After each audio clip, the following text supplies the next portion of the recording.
All right, greetings everyone. Hope your week is going well. I apologize for missing last week. I was unwell, so did not do the Lime stream. We'll be back to a weekly schedule from now on. So I received, I put out the request for questions. All of the questions involved solving equations, so equations that involve radicals. So today's list of questions, just picking the ones that were most requested, I guess. And I believe these are all in the page 300 to 302 range. So I will be going over 7C, 9C, 10C, 18, and 19. So I suspect that will probably use up most of the time. If there's any time at the end of that, and if anybody has any questions, you can feel free to ask them. Ask in the chat if you have any questions as I'm going through, and I will try to clarify anything that you might have questions about. My week has been going pretty well. I started my 2 new master's courses, one of them being machine learning, which is pretty exciting and something that I might try to incorporate in my classes next year. And once I'm done here, I'm going to go watch some GSL StarCraft. All right, with all that excitingness out of the way, let's start with question 7C. So this was q squared over 2 plus 11, the root of that expression, equals q minus 1. So this is, I guess, a fairly good introduction to the types of questions that we'll be working on today, which involve isolating an expression that involves radicals and squaring it in order to get one radical all by itself, or to get to eliminate radicals and get one variable all by itself. So in this case, it's pretty clear that we have to square this expression on the left-hand side. So I'm going to square what's on the left. If I do that, I also have to square what's on the right as well.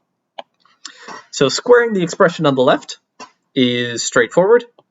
That just gives us, pardon my q's, q squared over 2 plus 11. So since the square root and squaring are inverse operations, squaring this expression on the right gives us q squared minus 2q plus 1. Now I'm just going to blast through this step in future questions. I just want to take a little time in this one question just to talk a little bit about expanding it. So when we're doing q minus 1 squared, this is really q minus 1 excuse me, times q minus 1. And if we wanted, we could square this out using the distributive property. So we would have q times q minus 1, subtract 1 times q minus 1. This would give me q squared minus q plus 1, which would further simplify to q squared minus 2q plus 1. Now that is if we were doing this out fully longhand. Typically, these will always follow the same pattern. So you may have looked in one of your classes that if you have something in the form of a minus b squared, this will always give you a squared minus 2ab plus b squared. And if I were to expand this expression out on the right, using this same strategy that I did just above here, you would see that I would always get this expression, on the left, I would always get the expression on the right. I'm not going to show this work broken down in future questions, but I just want to put it here. And if you have trouble immediately jumping from that first expression to the second expression, you can go back and rewatch this video later as you're working through those future questions just to see it all broken down. But again, when I get to future questions, I'm not going to do this. I'm just going to expand it in one step. Okay, so that's sidebar completed. Let's get back to where we left off. I'm just going to write the expression as we had it. So q squared over 2 plus 11 equals q squared minus 2q plus 1.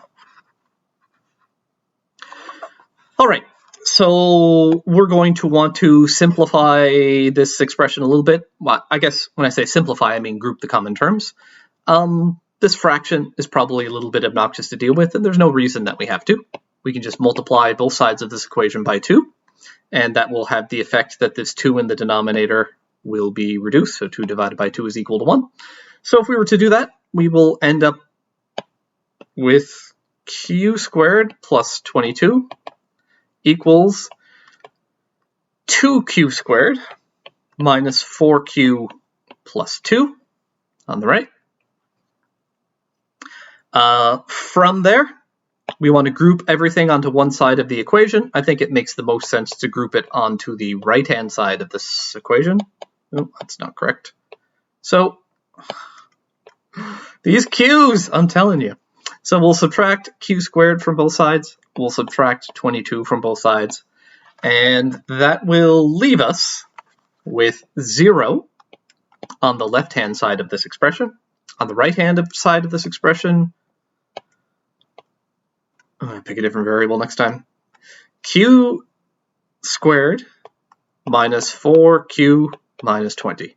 You know, if there were uppercase q's, I'd have no problem. Because for some reason, if it's an uppercase q, I go right to printing it. But if it's a lowercase, I want to do it in cursive. Okay, yeah. I'm going to drink some coffee now. Okay, q squared minus 4q minus 20. So not immediately obvious that this is factorable, and in fact it is not, it turns out. So we're going to want to solve this using another method. We could solve it by using completing the square. We could solve it by using the root finder method. We could solve it by using the quadratic formula. Any of those are fine. Quadratic formula is always the one with the most consistent amount of work, so let's jump directly to that. So it's negative b plus or minus the root of b squared, so negative 4 squared, minus 4 times a, which is 1 in this case, times c, which is negative 20, all divided by 2 times a. And I worked this out earlier. So it turns out that this part under the radical symbol is 96 over 2. Now we have this 96 here. So this is something that we could break down by using factor trees. I'm not going to do the complete factor tree for it here. I will leave that as an exercise for you to complete. Oh wow, I sounded like such a teacher there. Oh, wait, I am a teacher. Okay. And there'll be a link here on my videos on factor trees. That will work in an hour or two. So 96 ended up being 4 times 4 times 6.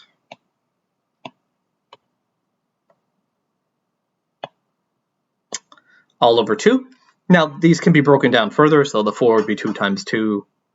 And 6 would be 2 times 3, but I'm just going to stop at this point because we have a pair of 4s here under the square root symbol. And since that square root has an index of 2, again, we don't typically write it, but it has an index of 2, so we're going to look for a pair of factors to take out. So this gives us 4 plus or minus 4 root 6 over 2. And I see we have a factor of 2 in common in each of these expressions. So our answer, or our possible solutions anyway, would be q equals 2 plus 2 root 6 and q equals 2 minus 2 root 6. Now you can write these as just 2 plus or minus 2 root 6, but the reason I wrote them separately is because now that we have our answers, we're going to have to go back and check that these answers are valid in the original problem. We don't want to have any extraneous solutions be accepted. So we're going to need to plug these back in. For the purposes of when I teach this, I'm fine with using approximations for this step. So 2 plus 2 root 6 approximates to 6.8990. 2 minus 2 root 6 approximates the negative 2.8990. Sorry, just to be clear, I'm fine with using approximations for checking whether the solutions are valid, but I would expect your final answers to be in exact form, like these two here. Your mileage may vary depending on what your teacher says. Okay, so we need to check each one of these back in the original problem. And the original problem was the root of the expression q squared divided by 2 plus 11 equals q minus 1.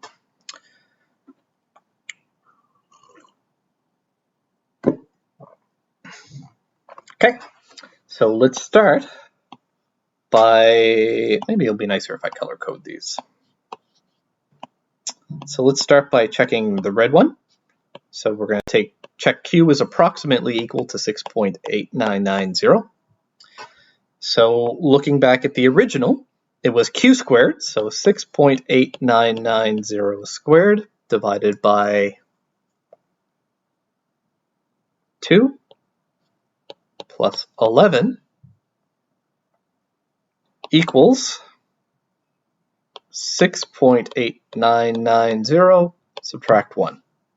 So q, replacing q with 6.8990. I evaluated these in my calculator before the video, and I worked this one on the left to be 5.8990. And we can see that we're going to get the same thing with the one on the right. So this one passes. So here is one solution to this problem. So q equals 2 plus 2 root 6 was a solution to the quadratic. And when we plugged it back into the original problem to check, we found that it was valid. Now let's check the next one. And I will tell you that this is going to be a much shorter check. So q approximately equal to negative 2.8990. So we have negative 2.8990, subtract 1. On the left-hand side, we have the root of negative 2.8990 squared divided by 2 plus, gross.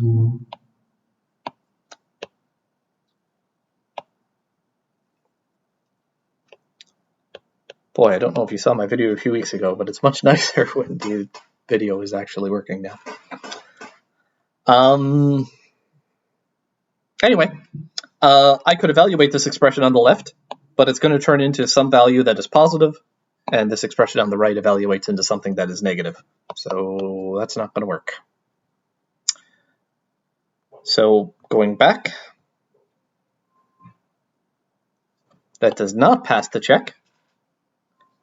That means this is not a solution to the original problem. This is extraneous. It's a solution to the quadratic, but it is not a solution to the original problem that we were given. Okay, that is 7C. Should put the page number there, but I think it was page 300. So next, we're going to look at 9C. And this time I will put the page number 301, I think. Yes.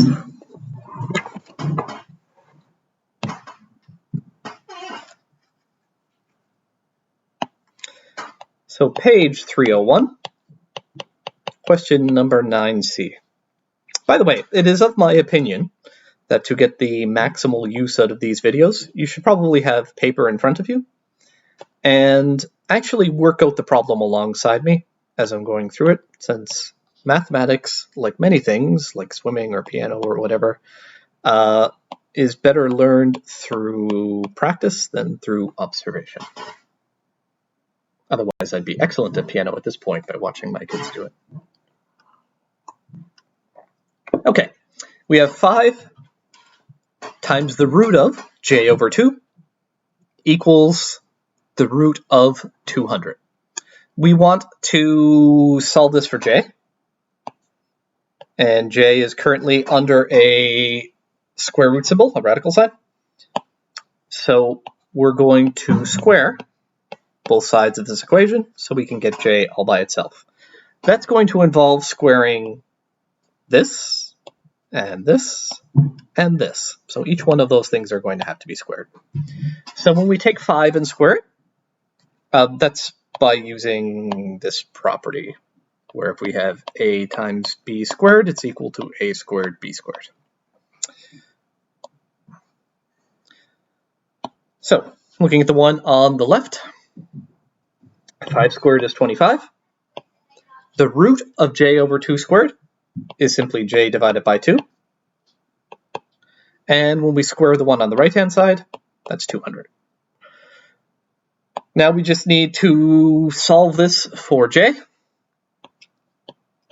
I'm going to divide both sides by 25.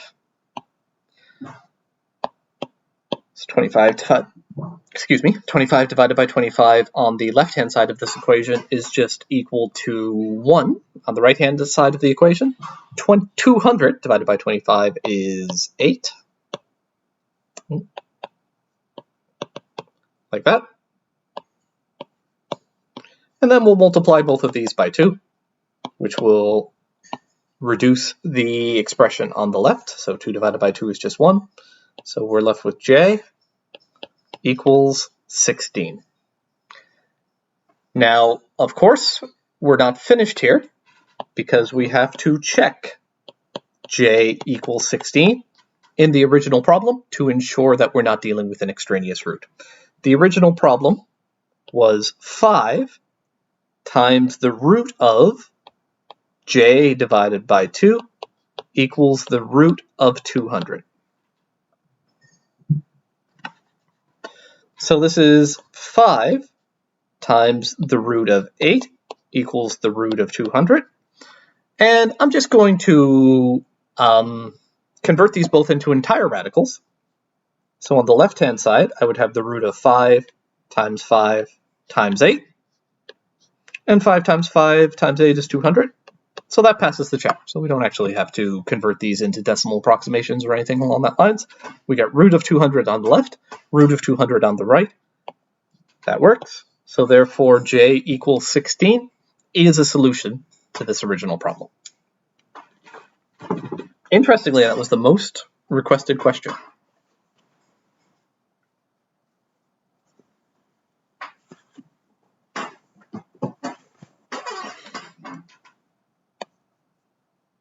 Gotta put your check in the cloud. Can't have checks that aren't in the cloud.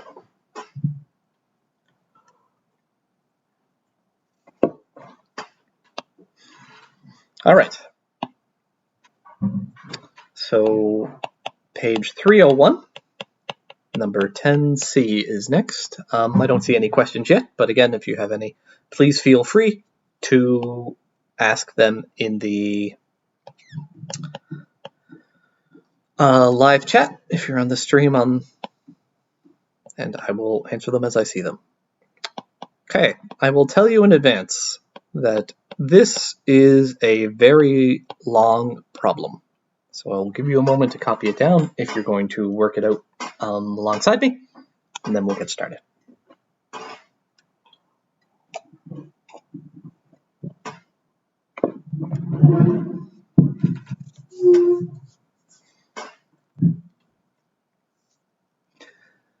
Okay, so we have the root of 5r minus 9, and that expression, we're going to subtract 3, and that's equal to the root of the expression r plus 4, and from that we're going to subtract 2. So we have two radical expressions here, and we need to isolate each one of them by squaring. I just want to take a quick note that if we were to start with something like this, realize that it wouldn't make things any simpler. We would get a more expanded expression, but we would have a radical symbol still remaining on the left, and we would have a radical symbol still remaining on the right. You can try that out yourself if you want, but that is not the strategy that is going to eliminate these radicals. Instead, what we're going to need to do is we're going to need to isolate each of these expressions one by one, and that expression on the right-hand side will be a little bit changed by the time we get around to isolating it. So let's just start by isolating the expression that's on the left. And to isolate it, we can add 3 to both sides of this equation. So that gives us the root of 5r minus 9 is equal to the root of the expression r plus 4, and it looks like this will be plus 1. Now, we have a radical expression completely isolated on the left-hand side of this equation. So let's square the one on the left and square the one on the right. Now, the left-hand expression is straightforward. This is 5r minus 9. So square root and square, these are inverse operations. Recall that if we have a plus b squared, that will give us a squared plus 2ab plus b squared. So I'm going to expand this expression on the right using that, identity. So a squared, so if we square this r plus 4, if we square the root of the expression r plus 4, that's just going to leave us with r plus 4. And then we have 2 times a, which is the root of r plus 4, times b, which is 1. And then we're going to square this right-hand expression.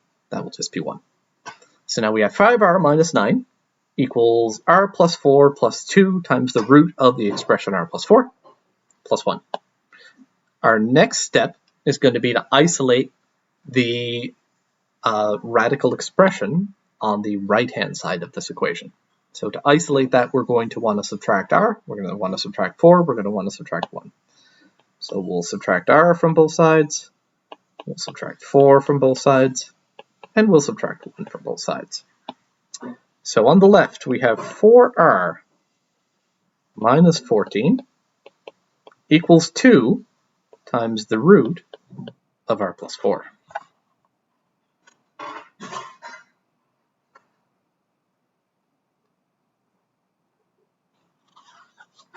Okay,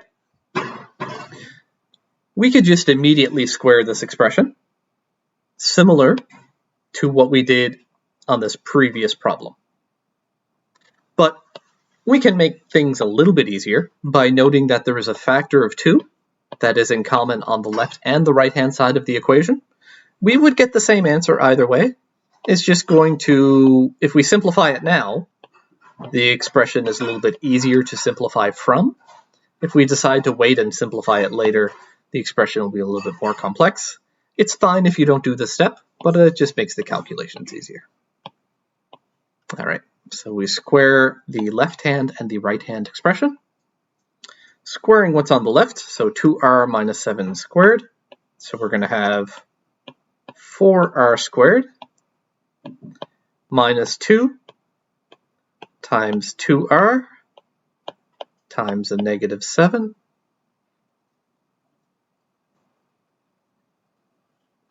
technically this should be plus if I treat that as a negative on the right hand side, I guess, plus 49, and that's equal to r plus 4. Okay, so I'm going to expand this. I'm going to group everything on the left hand side. I will just do this all in one step. So I ended up with 4r squared. This expression here, when I expand it, will be a negative 28r, and I'm also going to be subtracting this r, so that's negative 29r, and plus 45 is equal to 0. Okay, turns out this is actually solvable with decomposition, or we could use the root finder method, or we could use completing the square, or we could use quadratic formula. I'm just going to default to quadratic formula since it is the most effective tool for solving quadratics in most cases.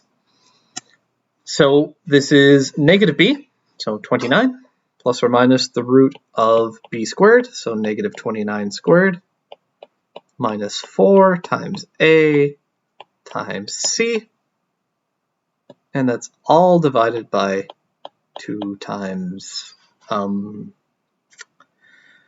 A. So working this out, I got 29 plus or minus the root of 121 over 8, which is 29 plus or minus 11 over 8.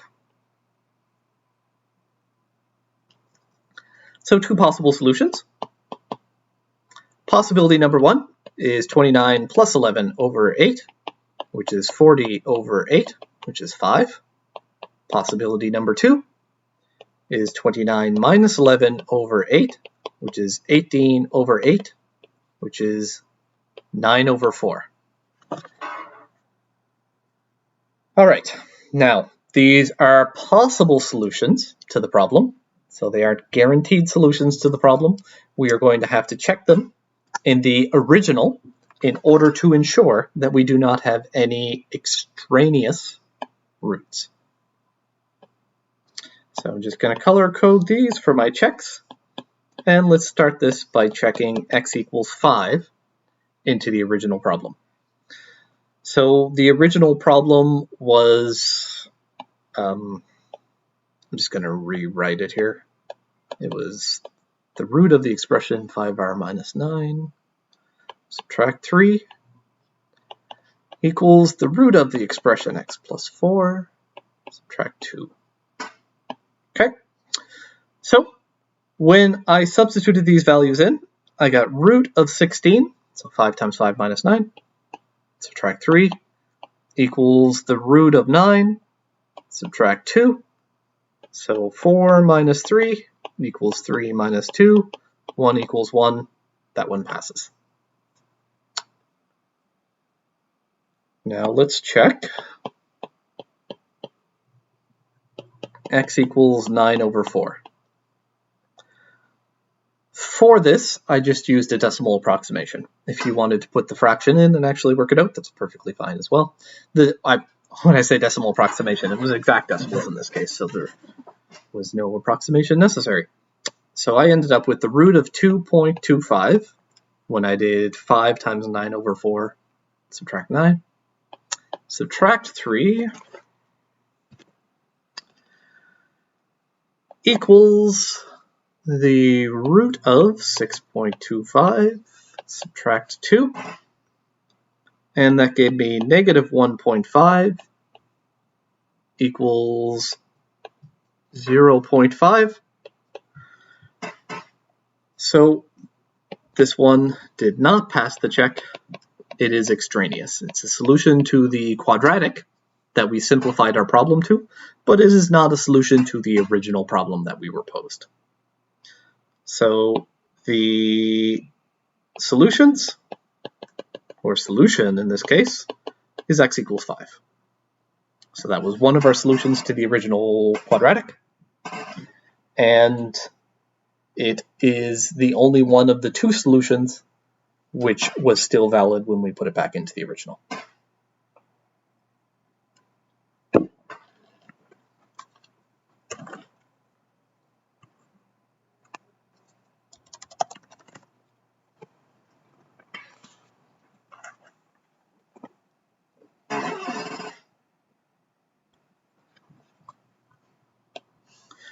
We're going to move on to number 18, which is on page 302.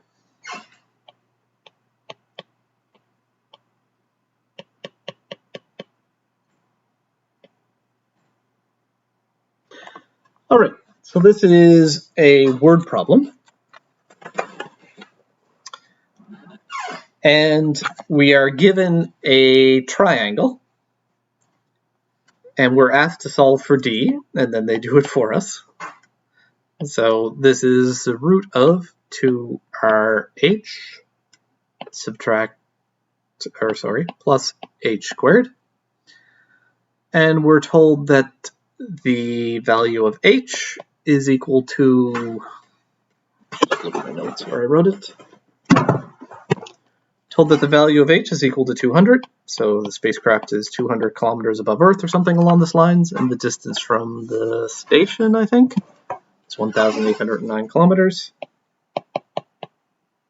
or 1,609 kilometers. Just make sure I have those values correct. And we want to find out, based on those values, what is the radius of the planet. Now we could just substitute these values in and solve for r. I'm instead going to take the approach that we're going to isolate r algebraically and then get an equation where we can plug h and t into. So we want to solve for r. R is trapped inside this square root symbol on the right-hand side of the equation. So we're going to square both sides of this equation. We have d squared equals 2rh plus h squared. We want to continue to isolate r in this equation. So we're going to subtract h squared from both sides. So we get d squared minus h squared equals 2rh.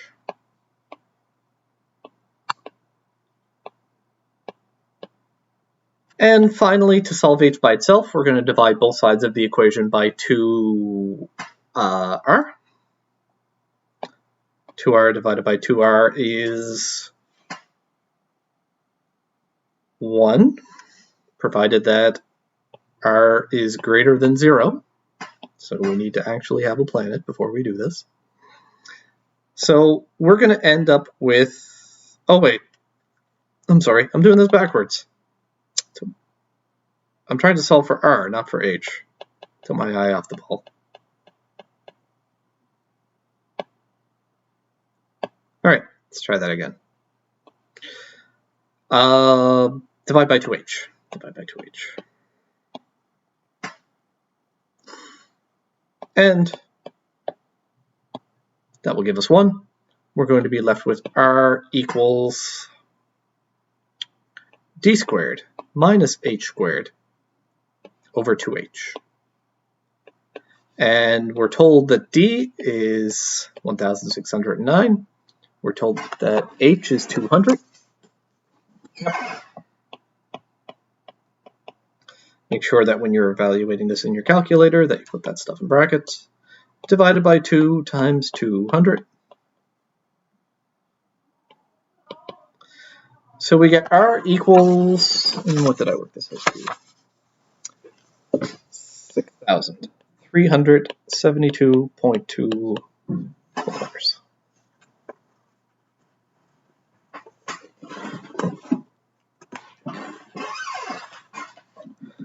Okay, 19 next, and then I'll wait to see if there's any questions. And after that, we'll wrap it up.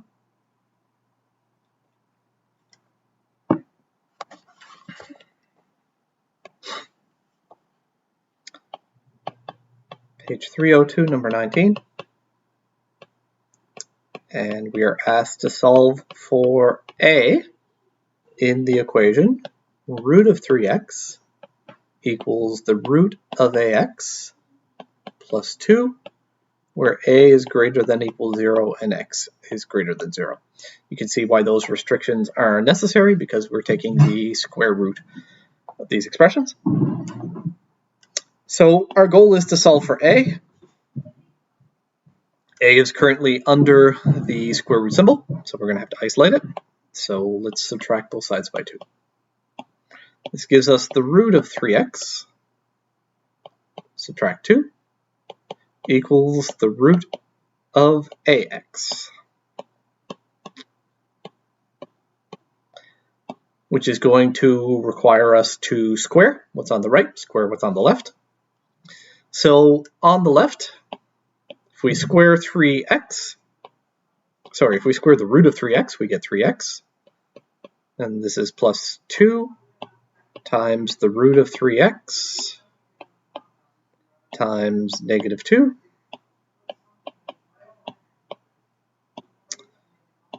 And plus 4.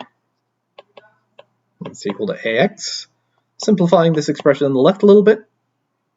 So it's 3x minus 4 root of 3 plus 4 equals ax.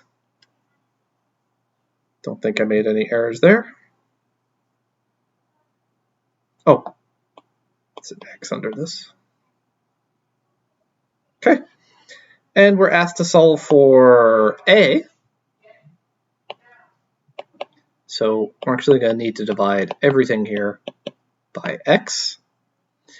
So 3x over x is just 3. This ugly expression is 4 root of 3x over x, and this slightly ugly expression is 4 over x, or term, equals a. And as you can see, it's very important that x must be greater than 0. So in the original expression, just curiously, you'll note that it had x greater than 0, as opposed to greater than or equal to 0. So this is why, because we're not allowed to have division by 0 when we get to the end of isolating this expression for x. So that is our equation solved for x. Okay, so that's all of the problems that I had planned to go through for today based on your feedback. I will pause here for a moment. And if you have any questions in the comments, I will be happy to answer them. Otherwise, I will see you next week.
All right. So I don't think there's any questions. We're going to be starting with rational expressions in the near future. I believe there's probably an assignment coming up before then.